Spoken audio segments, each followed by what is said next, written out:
자, 우리가 앞 시간에는 변수가 하나였을 때 그 변수의 성격에 대해서 알아봤는데 이번에는 뭐냐면 변수가 두 개가 있어요. 그럼 변수가 두 개가 있으면 변수 사이의 관계라고 하는 걸 생각해 줄 수가 있거든요.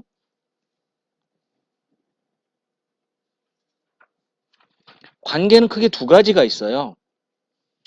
상관관계와 인과관계라는 것이 있습니다. 상관은 서로 상자에 관계관자를 쓰는데 두 개의 변수가 있을 때 두 개의 변수가 서로 주고 받는 관계가 있을 때 상관관계가 있다라고 이야기해요. 그래서 이 상관관계는 두 변수 사이에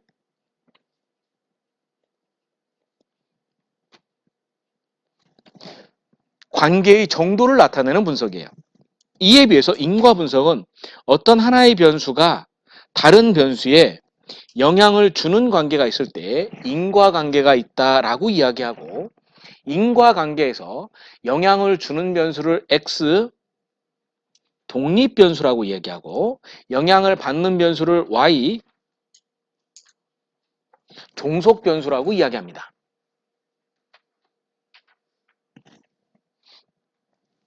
영향을 주는 변수를 X 독립변수라고 하고 영향을 받는 변수를 Y 종속변수라고 이야기하고 있어요. 자, 그런데 통계 분석 기법마다 얘네들이 변수의 성격에 따라서 이름을 달리 불러주는데 회귀 분석에서는 설명 변수와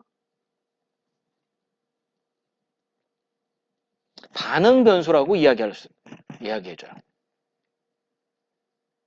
설명 변수와 반응 변수라고 이야기해줍니다. 제가 어젯밤에 너무 배가 고파서 새벽에 한 3시쯤 일어나서 빵과 우유를 먹었거든요. 예제상. 그런데 탈이 났어요. 빵과 우유를 먹었기 때문에 탈이 난 거죠. 즉 빵과 우유를 먹기 탈은 빵과 우유를 먹은 거에 속해 있는 거예요. 그 결과로 나온 거예요. 그래서 종속되었다라고 얘기해요. 우리가 탈이 났다라는 것을 뭐라고 하냐 사건이라고 하거든요. 사건이 발생이 된 거예요. 근데 빵과 우유라는 사건을 일으켰기 때문에 거기에서 종속되어진 탈이 난 거예요. 근데 제가 오늘 새벽에도 배가 고플 거예요. 새벽 3시에 일어나서 아마 빵과 우유를 먹을 거예요. 자, 그러면 오늘 새벽에 빵과 우유를 또 이따 새벽에 빵과 우유를 먹으면 내일 아침 어떻게 될까요? 탈이 날 가능성이 높겠죠. 높을 거예요. 자, 그런데 일주일 후에 제가 탈이 날 거예요. 일주일에 탈이 나. 그럼 일주일에 탈이 났으면 그 전날 새벽에 빵과 우유를 먹었을까요? 그건 모르죠. 그래서 독립이라고 해요.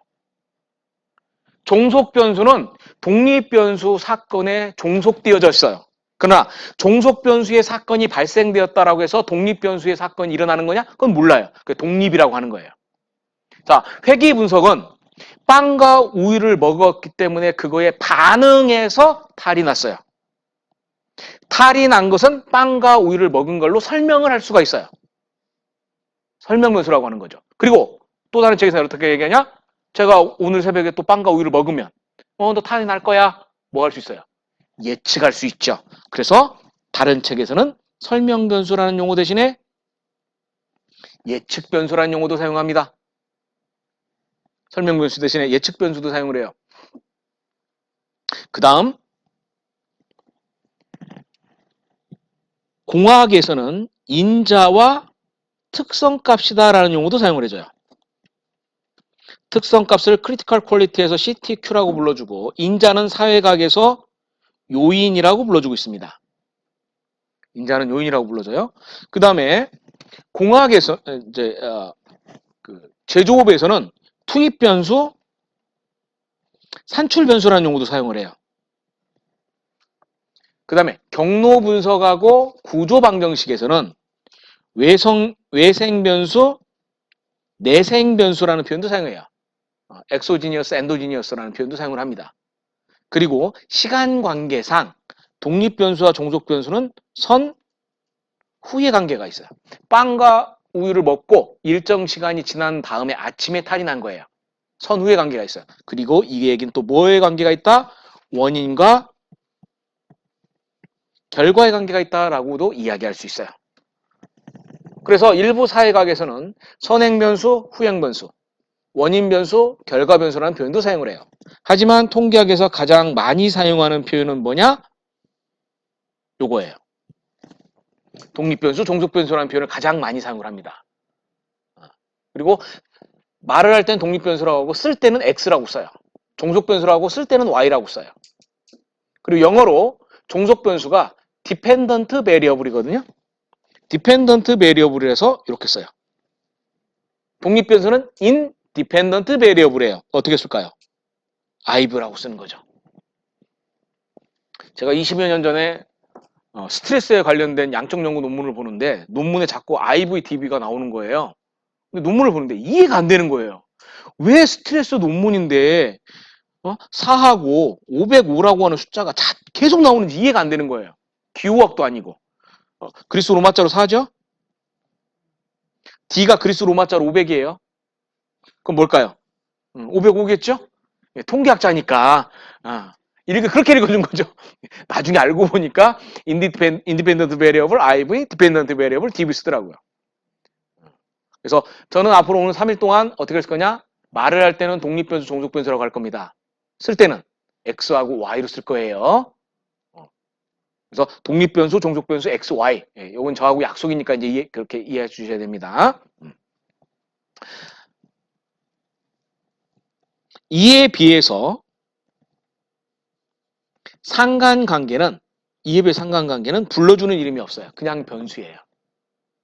그리고 시기상 거의 모든 상관분석은 동일시기예요. 교차상관이라고 하는 거 하나 빼고는 거의 모든 상관분석은 동일시기에 발생이 돼요. 가장 대표적인 게 우울, 불안. 우울하고 불안. 뭐가 먼저 발생됐다고 얘기할 수 없죠? 뭐가 먼저 발생됐다고 얘기할 수가 없어요. 그래서 상관관계예요. 스트레스와 이직의도 어떨까요? 뭐가 먼저 발생될까요? 스트레스가 먼저 발생이 되죠. 그래서 독립변수. 이직의도는 종속변수가 되는 거예요. 자, 그러면 여기서 우리는 무엇을 할 거냐면 바로 조금 앞 시간에 배운 데이터의 유형과 지금 배운 변수 사이의 관계라고 하는 걸 규명하도록 할 거예요. 그래서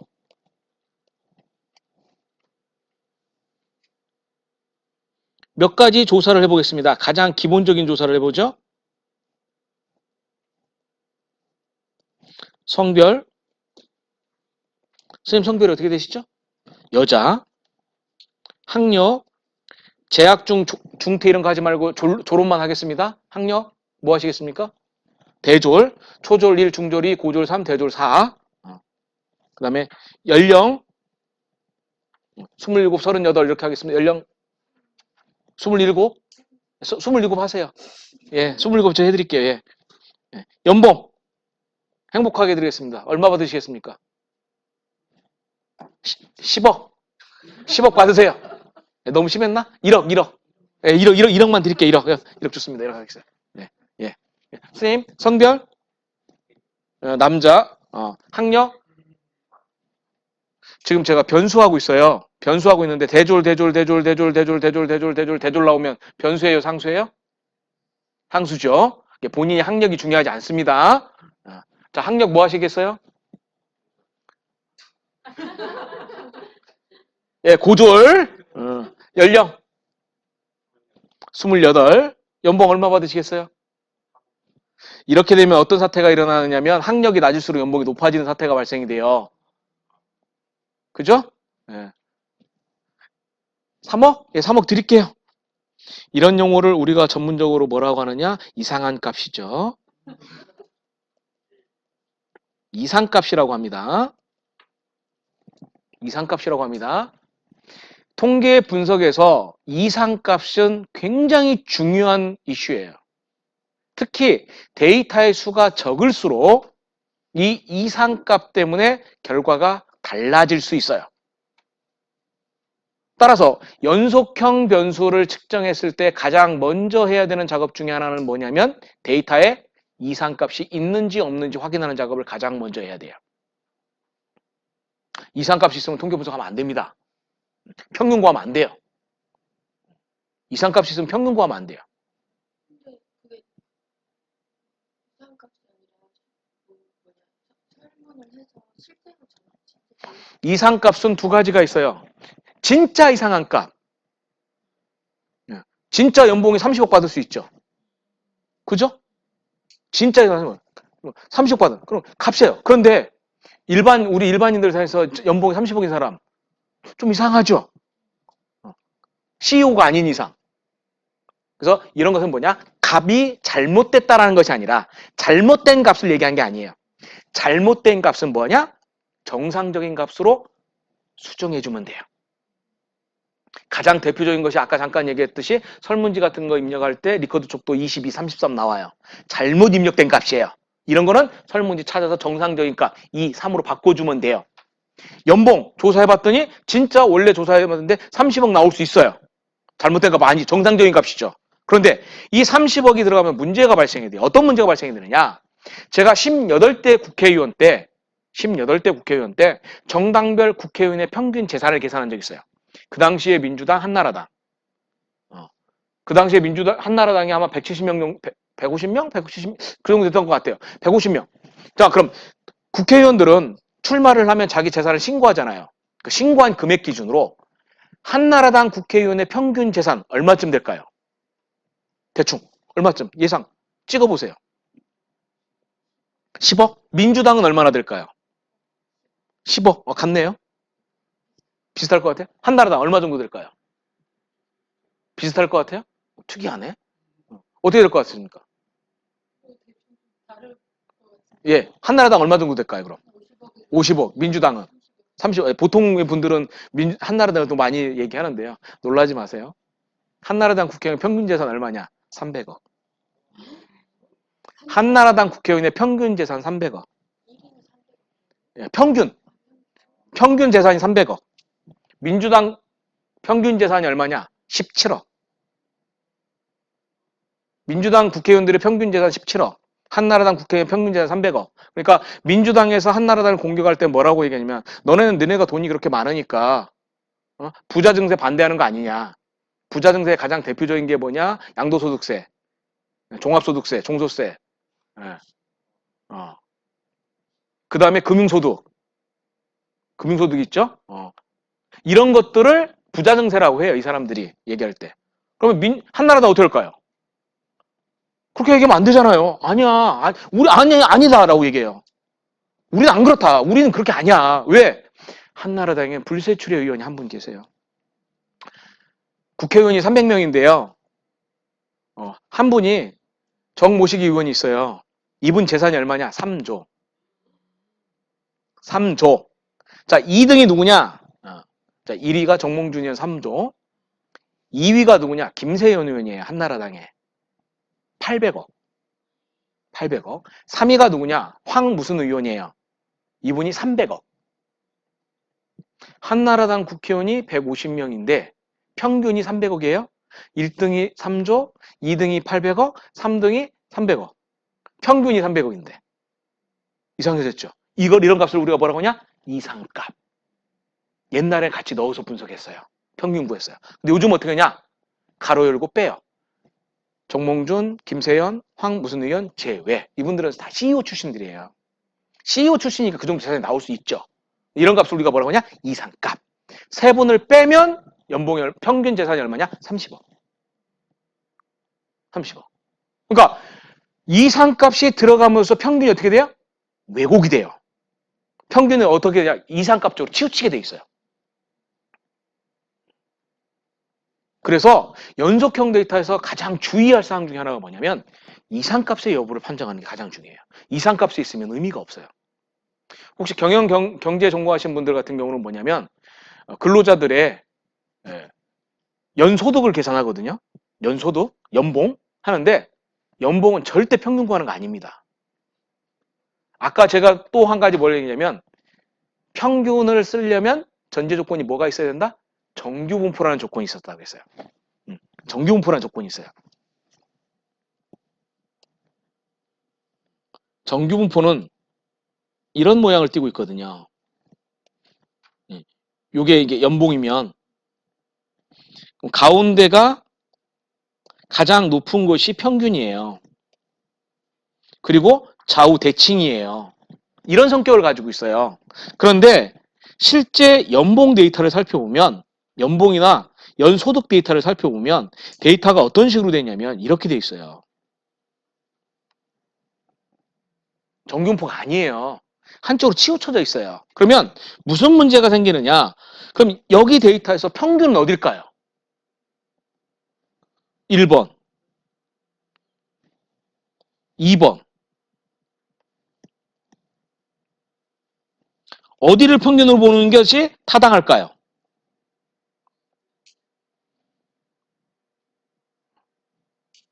2번이 평균이에요. 2번이 평균이에요.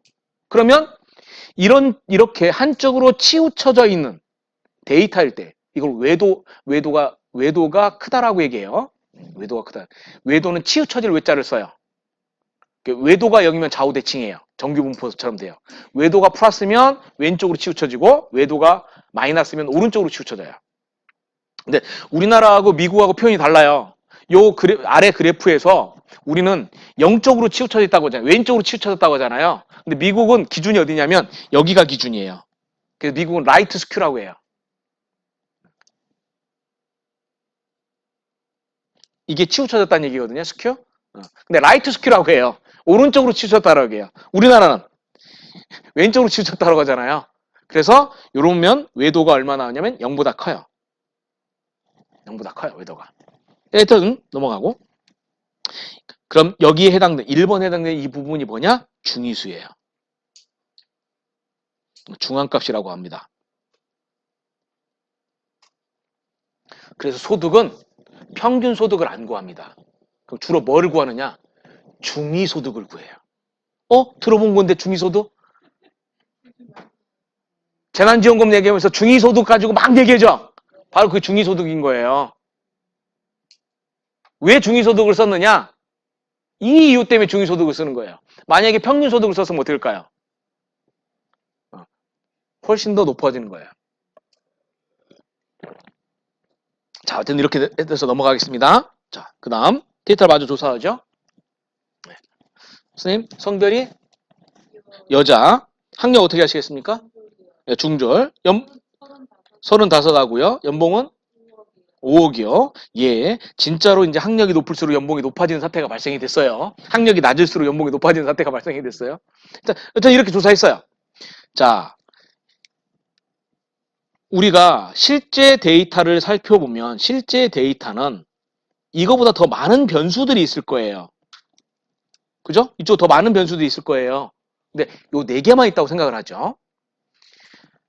통계 분석을 할 때 가장 먼저 해야 되는 작업은 변수를 찾는 거예요. 변수를 찾는데 요 하나하나가 변수예요. 엑셀로 따지면 데이터 입력 규칙에 따지면 그러면 변수가 뭐냐? 4개가 변수가 되는 거예요. 두 번째 무엇을 하느냐? 종속 변수를 찾아요. 종속 변수를 찾아요. 자, 그러면 성별, 학력, 연령, 연봉 중에서 종속 변수는 뭘까요? 시간의 흐름상 가장 마지막에 나오는 게 뭐예요? 4개 변수 중에서 내가 가장 관심 있는 변수가 뭐예요? 연봉이잖아요. 이게 종속 변수예요. 그럼 나머지는 뭘까요? 자연스럽게 독립 변수가 돼요. 그다음 네 번째 무엇을 하느냐? 유형을 살펴봐요. 범주형, 연속형, 명목설 등간 비율에서 뭐냐를 살펴본다는 얘기예요. 자, 그 다음에 또 이제 그 다음에 가서 분석을 하는 거예요. 분석을 하는데 아까도 잠깐 얘기했듯이 지금 현재 변수가 4개가 있죠? 근데 4개를 한꺼번에 두드려서 분석하는 거 아니에요? 자, 4개의 변수 중에서 종속 변수를 끄집어냈어요. 그럼 종속 변수 하나에 독립 변수가 3개가 나오죠. 분석은 종속 변수 하나, 독립 변수 3개를 한꺼번에 넣고 분석하는 게 아니라 종속 변수 하나, 독립 변수 하나 하는 거예요. 분석 몇 번 해야 돼요? 3번 해야 되겠죠. 실제 설문지를 따지면 문항이 한 60개 정도 나온다고요. 그럼 변수가 몇 개 나오냐? 60개란 얘기예요. 가장 쉽게. 변수가 60개인데 그 중에서 종속 변수는 하나예요. 그럼 독립 변수가 몇 개? 59개. 통계 분석은 몇 번 해야 돼요? 59번을 해야 되는 거예요. 자, 첫 번째. 성별과 연봉 볼 거예요. 두 번째, 학력과 연봉 볼 거예요. 세 번째, 연령과 연봉을 볼 거예요. 세 가지 통계 분석을 할 겁니다.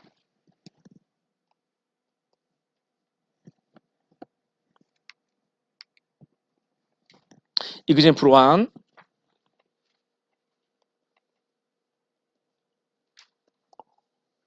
종속변수 연봉, 독립변수 성별. 종속변수 연봉, 명목서열 등비 뭐예요? 범주형 연속형에서 문자의 숫자예요? 연봉? 숫자. 범주형 연속형? 연속형. 연속형이면 명목서열 등간 비율? 등비예요. 독립변수, 성별, 남자, 여자, 문자, 숫자. 문자. 범주형 연속형? 범주형. 높낮이 있어요? 없어요? 남자, 여자 사이에? 없어요. 그럼 명목서열 등비? 명목. 자, 여기 플로차트 보세요. 종속변수, 연봉, 등비. 독립변수의 개수 몇 개예요? 우리 조사는 3개를 했지만 지금 현재 분석에서는 변수는 성별 하나죠. 변수는 성별. 남자, 여자는 변수 아니에요. 데이터예요. 변수는 성별 하나예요. 독립변수 성별, 명목 척도죠. 수준, 이게 조금 어려운 용어인데 성별은 남자하고 여자만 가질 수 있죠. 두 집단이죠. 요게 수준이에요. 요걸 수준이라고 해요. 수준수라고 합니다. 통계 용어에서. 집단의 수 몇 개예요? 2개. 짝이라는 개념이 있어요. 요 짝이라는 개념이 조금 어려운데 남자 첫 번째 여자의 연봉하고 두 번째 있는 남자의 연봉이 있어요. 그럼 남자의 연봉하고 여자의 연봉 두 사람 있죠? 두 사람 관계 있어요? 없어요? 관계 없죠? 짝을 안 이룬 거예요. 야, 선생님 지금 연봉이 얼마죠? 1억. 통계교육을 시켰어요, 제가. 통계를. 내년에 연봉 얼마 될 거예요? 2억. 예, 정상이에요. 통계교육 전 연봉, 통계교육 후 연봉이 되겠죠. 두 데이터 관계 있어요, 없어요? 있죠. 왜? 한 사람이잖아요. 이게 짝이에요. 이게 짝이에요. 그래서 설문에서는 짝이라는 개념이 나올 일이 거의 없어요. 설문에 짝이 나올 일이 없어요. 주로 짝이라는 개념 언제? 실험 데이터, 전후 데이터가 대부분이에요. 전후 데이터가. 그래서 지금 자료는 짝을 안 이룬 자료예요. 정규성을 따져요. 정규분포냐 아니냐를 따져요. 확인해서 정규분포이면 투샘플 t-테스트, 인디펜던트 t-테스트, 독립표본 t-테스트. 이게 우리가 흔히 얘기하는 t-테스트예요. 정규분포가 아니면 비모수 검정의 맨휘춘이 검정. 이게 비모수 검정이에요.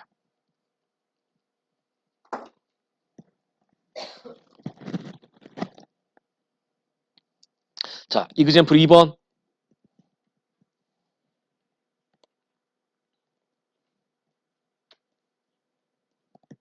학력과 연봉을 살펴볼게요.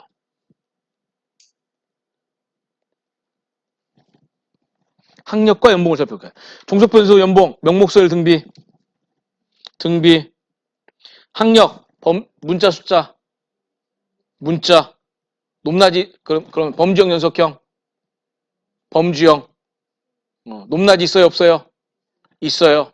그럼 명목서열 등비, 서열, 종속변수, 연봉, 등비, 독립변수의 개수, 학력 하나, 독립변수 학력, 서열, 수준이 몇 개예요? 초졸 이하, 중졸, 고졸, 대졸 이상 4개였죠? 3개 이상. 정규분포를 확인합니다. 정규분포이면 one way ANOVA. 일원 배치 분산 분석. 분산 분석. 이게 ANOVA예요. 그래서 ANOVA, one way ANOVA, 일원 배치 분산 분석, 분산 분석, 별량 분석. 또는 F 테스트라고도 해요. T 테스트면 T가 나오고 카이스퀘어 테스트면 카이스퀘어가 나오거든요. ANOVA 하면 F가 나와요. 그래서 F 테스트라고도 합니다. 정규성을 만족을 보다면 비모수 검정에 크루스칼 왈리스를 하시면 돼요. 그 다음 자 그런데 조사를 해봤더니 200명을 조사했는데 대상자가 20에서 60세 사이의 성인들이었어요. 20에서 60세 성인들 200명을 조사했어요. 초졸 몇 명이나 나올까요? 200명 중에서 초졸. 대상자가 65세 이상 어르신이다라고 하면 초졸 좀 있겠지만 20에서 60세까지 조사했으면 초졸 몇 명이나 나올 거냐는 얘기예요. 몇 명 안 될 것 같아요. 예를 들어서 2명. 중졸 몇 명이나 될까요? 초졸보다는 많아도 5명. 그럼 고졸 한 120명. 대졸 80명. 이런 식으로 나올 거란 얘기죠. 이때 초졸 2명, 중졸 5명을 가지고 분석하는 게 의미가 있냐라는 문제가 생겨요. 초졸 2명 가지고 분석을 하면 그 2명 가지고 평균값을 구해야 돼요. 그리고 그 평균이 초졸인 사람들을 대표해야 돼. 우리 통계하면서 30명이라는 얘기 많이 들었을 거예요. 30명이라는 얘기 밑도 끝도 없이 30명이라는 얘기 많이 듣는데 그거에 나온 이론이 중심극한 정리라고 하는 이론인데 그거 나중에 혹시 시간 되면 설명드리도록 하고요. 가능하면 한 카테고리당 N수는 30명 이상이 되게 하는 게 좋습니다. 그래서 초졸 2명, 중졸 5명은 의미가 없어요. 고졸, 대졸은 30명이 넘으니까 상관이 없고 이런 경우에 우리가 대부분 어떻게 하느냐? 이렇게 해줘요. 요거를 묶어줘요. 그래서 고졸 이하, 대졸 이상으로 해줘요. 그럼 수준이 몇 개예요? 2개가 되죠? 수준이 2개가 되잖아요. 짝은 안 이뤘고요. 정기분포에서 무슨 분석이 되냐? T테스트가 되는 거예요. 그 다음 이그젠플 3번. 질문 있어요. 네. 아까 나온 것처럼 고졸이랑 초졸, 중졸이랑 갭이 있잖아요. 그러면 아예 날리고 그건 연구자가 설정해야 돼요. 연구자가 초졸, 중졸을 데이터인 7명을 빼고 120명, 80명, 200명 가지고 분석을 할 건지 아니면 고졸 이하를 합쳐서 207명으로 분석할 건지는 연구자가 결정해야 될 문제예요. 이거는 조사 대상자의 특성이라든가 연구 주제에 따라서 달라질 수 있어요.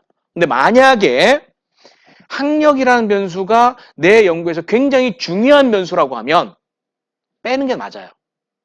근데 지금 현재 일반적으로 지금 조사한 자료에서는 학력이라는 변수가 그렇게 중요한 변수가 아니라 그냥 일반적 특성의 대사된 하나의 그냥 기준으로 쓰는 변수이다. 지금은 제가 변수를 성별, 연령, 학력, 연봉을 했지만 나중에 뒤에 가면은 조직 문화, 조직 갈등, 몰입을 따지면 그럼 문화, 갈등, 몰입에서 과연 학력이라는 변수가 얼마만큼 중요한 변수냐 라고 생각을 해줘야 돼요. 그렇다고 하면 이런 경우라면 굳이 안 날리고 제거를 안 하고 고졸 이하도 묶어도 상관이 없겠다는 얘기예요. 왜? 학력이라는 변수는 조직 문화, 조직 갈등, 조직 몰입에 미치는 영향 변수에서 메인 영향력의 변수가 아니라 무슨 변수다? 통제 변수이다. 이기 때문에 메인 변수는 뭐예요? 문화, 갈등, 몰입이에요. 그래서 이거는 연구자의 특성에, 연구의 특성에 따라서 대상자 특성에 따라서 그 해당되는 사람들을 빼는 게 더 타당할 수도 있고 넣고 분석해도 상관없을 수도 있고 그건 연구자가 결정하시면 됩니다. 자, 이그젠플 3번. 연령과 연봉이 있어요.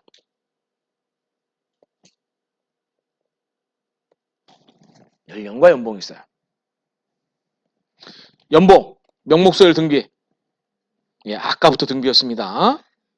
독립변수 연령, 문자 숫자, 범주형 연속형, 명목소열 등비, 등비죠.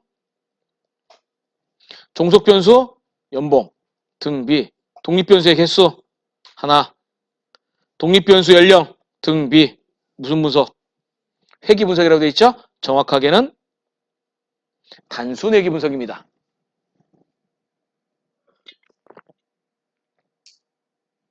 한번 단순 회귀 분석하셔야 돼요. 그런데 연령이 아니라 연령대로 묻고 싶어요. 어떻게 될까요? 20대, 30대, 40대, 50대가 되겠네요. 그러면 독립변수가 뭐가 된다? 이렇게 묶으면 무조건 서열이라고 했죠. 서열. 수준이 몇 개예요? 4개, 3개 이상에서 정규성이냐 아니냐에 따라서 아노바를 할 거란 얘기예요. 근데 또 여기서 따져보면 20대, 30대를 묻고 40대, 50대를 묶을 수도 있겠네요. 연구보에 따라서. 그럼 수준이 몇 개가 돼요? 2개가 되네. 짝을 안 이뤘고 정규성에서 무슨 분석이 되냐? 투샘플 t-테스트가 되는 거예요. 통계 분석 기법이라고 하는 것은 연령하고 연봉을 조사했기 때문에 회귀 분석이냐? 라는 게 아니란 얘기예요. 내가 조사한 연봉과 연령이 둘 다 연속형 변수인 등간이나 비율 척도이기 때문에 회귀 분석이 되는 거예요. 만약에 독립 변수인 연령을 연령이 아닌 연령대로 잡아주면 회귀 분석이 아니라 뭐가 더 타당한 분석이다? 아노바가 더 타당한 분석이다. 그런데 연령대를 세 집단, 네 집단이 아닌 두 집단으로 잡아주면 t-테스트가 더 타당한 분석이다라는 얘기가 되는 거예요. 이렇게 통계 분석 기법은 종속 변수와 독립 변수의 성격 유형에 따라서 달라질 수가 있다. 자, 그럼 여기서 하나 더 배울 거야. 만약에 연봉이 지금까지는 연속형 변수인 등간이나 비율을 했는데 1억 이상, 1억 미만으로 해볼게요. 연봉을 1억 이상, 1억 미만으로 할게요. 그럼 명목소열 등비, 서열. 그런데 딱 2개죠. 딱 2개면 우리가 특별히 불러진 이름이 있다고 했어요. 뭐라고 한다? 이분형이다라고 한다고 했어요. 명목이나 서열인데 딱 2개면 특별한 이름을 불러줘. 이분형. 자, 종속 변수가 뭐예요? 서열이네. 독립 변수가 이제 색깔에 따라 달라야지. 만약에 연령대였으면 연령대였으면 서열 척도죠? 무슨 분석이에요? 카이스퀘어 테스트. 교차 분석이에요. 그런데 연령대가 아니라 연령이었으면 등간이나 비율 척도죠? 오른쪽으로 가요. 종속 변수. 서열 척도인데 가로 보면 여기 뭘로 돼 있어요? 3수준 이상이라고 돼 있죠. 지금 뭐예요? 2분형이라고 돼 있잖아요. 2분형. 그래서 분석이 뭐냐? 2분형 로지스틱 회귀 분석이 되는 거예요.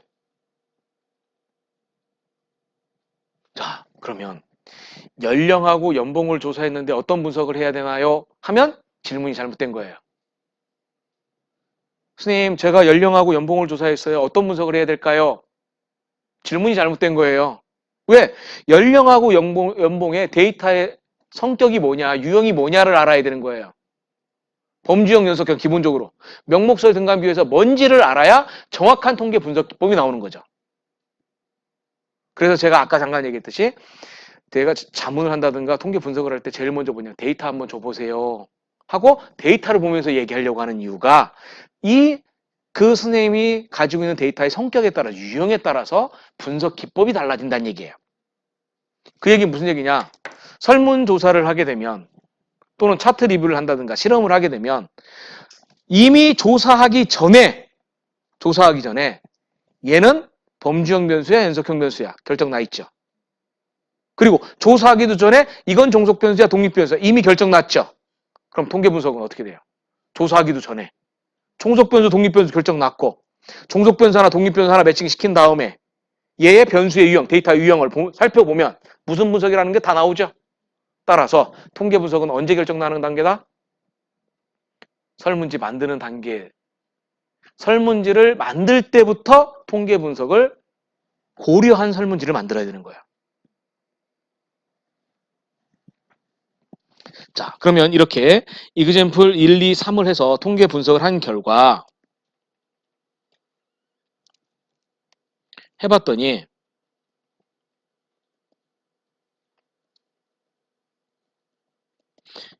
연령이 유의한 영향을 줬어요. 그 다음 두 번째, 영어 성적이 유의한 영향을 줬어요. 2개만 하죠. 자, 종속변수 연봉, 명목서열 등비. 아까부터 등비 잡았어요. 연령대 아니고 연령이니까 등비. 영어 성적, 어떻게 조사했을 거냐에 따라 달라지겠죠? 그런데 그냥 점수로 할게요. 100점 만점으로. 토익으로 할까요? 토익 몇 점? 990점 만점인데 부럽다. 뭐 800점, 786점, 258점 이렇게 나올 거 아니에요. 그럼 뭐예요? 등비가 되겠죠. 종속변수 연봉 등비. 독립변수의 개수 몇 개예요? 2개네요. 2개 이상. 독립변수 둘 다 등비죠? 쭉 내려요. 무슨 분석? 이게 다중회귀 분석이에요. 이때 하는 게 다중회귀 분석이에요.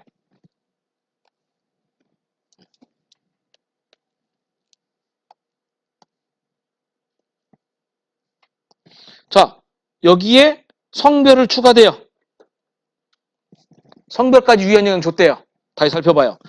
자, 종속변수, 연봉, 등비, 독립변수의 개수 3개, 2개 이상 이렇게 독립변수 섞여 있네요. 혼합 돼 있죠? 여기 코베레트 되는데 이 개념 좀 어려워요. 이렇게 생각하시면 돼요.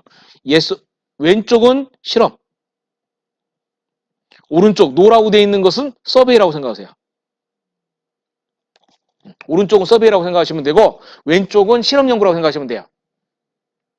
지금 이건 뭐예요? 우리가 서베이한 자료죠. 설문조사한 자료예요. 그럼 회귀 분석, 덤이라고 돼 있죠.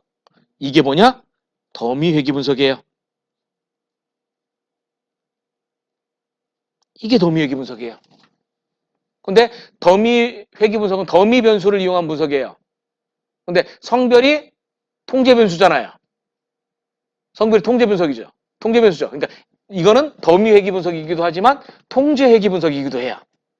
근데 통제 변수를 더미 변수로 만들었죠. 통제 변수를 더미 변수로 통제한 통제 회귀 분석이에요. 풀네임은 더미 통제 회귀 분석이에요. 그냥 약칭으로 뭐냐? 다중회귀 분석. 다중회귀 약칭으로. 통칭으로 다중회귀 분석이라고 해줘요. 그러니까 정확히 따지면 이 경우 어떠냐? 성별을 더미 변수로 통제하여 다중회귀 분석을 실시하였다라고 얘기해요. 그래서 더미 회귀 분석, 통제 회귀 분석, 다중회귀 분석은 큰 이름에서 모두 다중회귀 분석.